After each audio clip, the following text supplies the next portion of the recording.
Bismillahirrahmanirrahim. Assalamualaikum warahmatullahi wabarakatuh. Para pendengar semuanya, apa kabar siang ini? Alhamdulillah sehat, semangat, bahagia. Ini jadi doa kita semua ya, di masa pandemi ini tetap harus sehat, semangat, dan bahagia, insya Allah ya.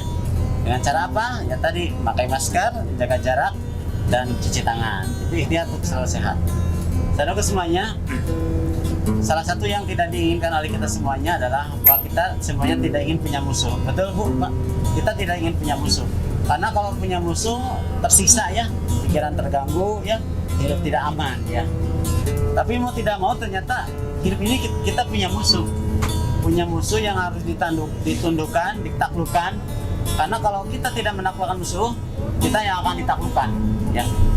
Jadi dan itu menderita kalau ditaklukkan musuh. Tapi kalau kita menaklukkan musuh, maka kita akan jadi pemenang dan bahagia insya Allah. Nah, siapa saja musuh manusia ya secara umum? Yang pertama adalah setan ya. Setan yang selalu menggoda manusia ya. Jadi setan itu musuh manusia. Dan itu terjadi pada nenek moyang kita, yaitu Nabi Adam. Setan berjanji akan mengajak keturunan Nabi Adam supaya menemaninya di neraka. Nah itu. Jadi musuh kita yang pertama setan.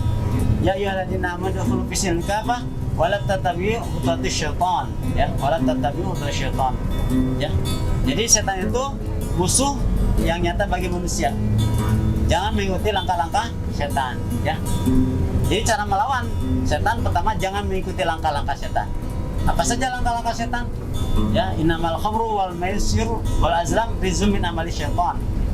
Mabuk ya, judi ya, mengundi nasib, itu amalan setan. Makanya hari ini ya, mabuk atau narkoba itu tidak disenangi ya, ditangkapin semua yang terlibat narkoba karena itu langkah-langkah setan ya. Lalu judi itu pun sama. Jadi jangan sampai kita mengikuti langkah-langkah setan. Kalau kita mengikuti langkah-langkah setan, berarti kita menjadi pengikut setan dan nauzubillah jadi penghuni bersama setan, penghuni neraka. Jadi sekali lagi, cara melawan setan jangan mengikuti langkah-langkah setan. Lalu kita berdoa kepada Allah ya. Rabbi a'udzubika min hamazati syayatin wa a'udzubika rabbi ayahdurun ya. Kita berlindung kepada Allah dari ya setan tersebut, jangan sampai menggoda kita dan jangan sampai menampakkan ya. Jadi penampakan itu bisa jadi karena doa kita jangan sampai ayahdurun, hadir pada diri kita gitu ya. Gitu ya. Jadi sekali lagi, lawan setan dengan jangan mengikuti langkah-langkahnya, berlindung kepada Allah supaya tidak menggoda dan tidak hadir pada diri kita. Yang kedua, musuh kita itu ada dalam diri kita, yaitu nafsu kita ya. Ya, ada adawika bijambika ya. Ya, musuhmu ada dalam di antara dada kamu, yaitu hawa nafsu. Jadi nafsu ini kalau Imam Ghazali mengibaratkan seperti kuda Bu, kuda liar dan liar. Artinya kuda liar kalau tidak dikendalikan dia akan merusak penunggangnya ya, akan merusak. Kalau ini mah ditejeh itu sampai jatuh penunggangnya. Dalam film-film cowboy kan ketika ingin menundukkan kuda liar itu kalau tidak bisa menundukkan, celaka yang menunggangnya. Itu nafsu kita. Tapi kalau kuda bisa ditundukkan, subhanallah kan, ibu-ibu ke pasar naik kretek itu membawa barang, betul Bu? Anak-anak ke tempat mainan kebun binatang naik kuda enak kan, ketika kuda bisa ditundukkan. Begitu nafsu kita. Kalau nafsu sudah bisa ditundukkan, dikendalikan, itu akan membawa manfaat bagi kita gitu ya. Jadi enak hidup ini kalau bisa dikendalikan. Tapi kalau tidak bisa dikendalikan, nafsu ini akan merusak diri kita. Maka cara melawan nafsu adalah kendalikan dan arahkan ya, sehingga membawa kemanfaatan bahagian dari kita gitu ya. Itu nafsu. Yang ketiga, musuh manusia itu yaitu sesama manusia yang dengki. Sesama manusia yang dengki ya. Wa min syarri hasidin idza hasad, dalam surat Al-Falaq. Kita berlindung pada manusia dengki kalau dia dengki.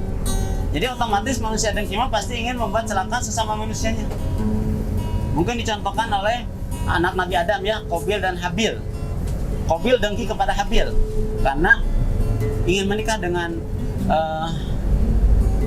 sesuatu yang sudah dijodohkan oleh bapaknya. Nah, Qabil tidak mau Habil itu menikah dengan Ikrimah lah. Daripada Ikrimah milik Habil, lebih baik aku membunuh Habil, kata Qabil. Itu gerengkian, tidak senang dengan kesenangan orang lain, tidak senang orang lain bahagia. Dia ingin menghilangkan kebahagiaan itu, bahkan ingin menghilangkan orang yang ingin mendapatkan kebahagiaan itu. Jadi membunuh dan membinasakan. Nauzubillah. Jadi orang dengki itu musuh sama manusia. Maka kita pun harus berlindungnya. Wa min syarri hasidin idza hasad. Kita berlindung kepada Allah dari orang yang hasad, yang dengki. Dengki itu bisa karena harta, bisa karena agama, bisa karena kekuasaan, atau bisa karena warisan ya, harta. Banyak permusuhan keluarga karena harta. Pada ketika dengki, dia ingin mencelakakan orang-orang yang menghalanginya. Maka kita berlindung dari manusia yang dengki ya, berlindung kepada Allah dan menjaga diri ya, jangan sampai terkena oleh kejahatan orang dengki. Yang keempat, musuh manusia itu adalah, mohon maaf, itu pasangan dan anak, artinya keluarga sendiri.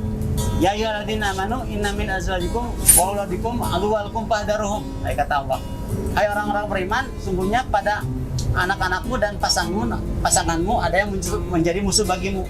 Nah, jadi mohon maaf ya, kadang bisa jadi suami, istri dan anaknya bisa jadi musuhnya. Ketika apa? Ketika dia tidak bisa membimbingnya. Maka hati-hati, maafkan mereka, kata Allah ya. Baik tabu atas tabu takfiru. Jadi maafkan, lapang dada, arahkan mereka jadi anak yang saleh. Jadi ya, itu jadi keluarga kita bisa jadi musuh kalau tidak diarahkan dan dididik. Seperti ya dahulu kan Nabi Nuh misalnya yang memusuhinya istrinya. Yang selanjutnya, musuh manusia itu berupa sifat, kata Imam Ali, kebodohan dan kemiskinan. Ya, kemiskinan dan kebodohan itu musuh manusia. Artinya bisa menjadi kerusakan pada manusia. Siap ya? Jadi hati-hati dengan kemiskinan dan kebodohan. Kata Sayyidina Ali, kalau seandainya kemiskinan dan kebodohan itu manusia, aku akan bunuh. Nah, artinya kita jangan sampai menjadi bodoh ya, karena kebodohan membawa kegelapan ya. Tapi ilmu membawa cahaya. Al ilmu nurun, al jahil zalun ya. Ilmu itu cahaya, kejahilan itu kegelapan. Jangan sampai disalahgunakan. Al ilmu niron, ilmu itu niron, itu masalahnya. Sekali lagi gitu ya. Jadi kebodohan, kemiskinan itu menjadi musuh, harus diatasi ya. Mengentaskan kemiskinan, mengentaskan kebodohan. Jadi guru itu bagian dari mengentaskan kemiskinan. Itulah saudaraku semuanya, sekali lagi mari kita hadapi kehidupan ini ya. Walaupun kita punya musuh, kita arahkan ya.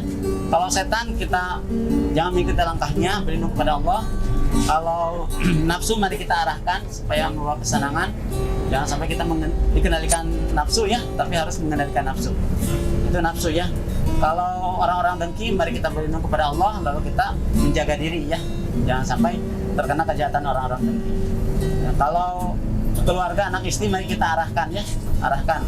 Jadi istri dan anak-anak yang soleh-solehah, insya Allah bukan menjadi musuh, tapi menjadi qurrata'ayun, penenang jiwa. Ya. Kalau kemiskinan dan kebodohan, mari kita berantas ya dengan belajar dan terus berikhtiar supaya tidak kemiskinan dan tidak bodoh. Terima kasih. Dari Bos Kota mengajak lainnya. Assalamualaikum warahmatullahi wabarakatuh.